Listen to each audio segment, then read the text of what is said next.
In today's video, I'm going to teach you how to record a loan repayment in QuickBooks Online and split principal and interest correctly.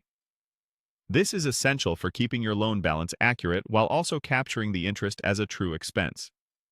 By the end, you'll know exactly where to click and what to enter so your books reflect what actually happened at the bank. First, sign in to QuickBooks Online and head to the big plus icon at the top. Click Create. From the options under Suppliers, choose Expense. This tells QuickBooks you paid money out and lets you assign it to the right accounts. Next, select the Payee. This should be your bank or lender, whichever entity you make the loan payment to. Using the lender as the payee keeps your reports clear and makes it easy to track payments over time. Now choose the payment account. Pick the bank or credit card account that actually sent the money. This ensures your register matches the real withdrawal on your bank statement. In the Category Details section, we'll split the payment into two parts. On the first line, record the principal portion.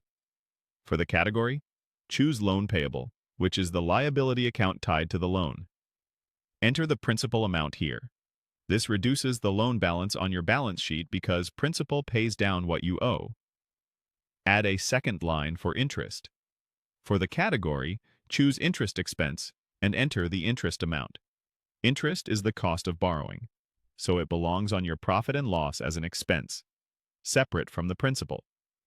If you don't see interest expense in your list, you can add it quickly.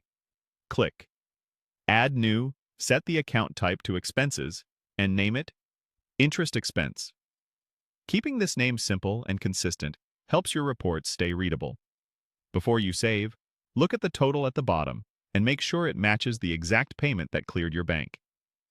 If your lender provided a statement or breakdown, use that to confirm the principal and interest amounts. Getting this split right is important because it affects both your balance sheet and your income statement. When everything looks good, click Save and Close. That's it. You've recorded a single payment that correctly reduces the loan balance and records the interest cost, giving you cleaner books and more accurate financial reports. If this video helped, please like, subscribe, and share. Thanks for watching.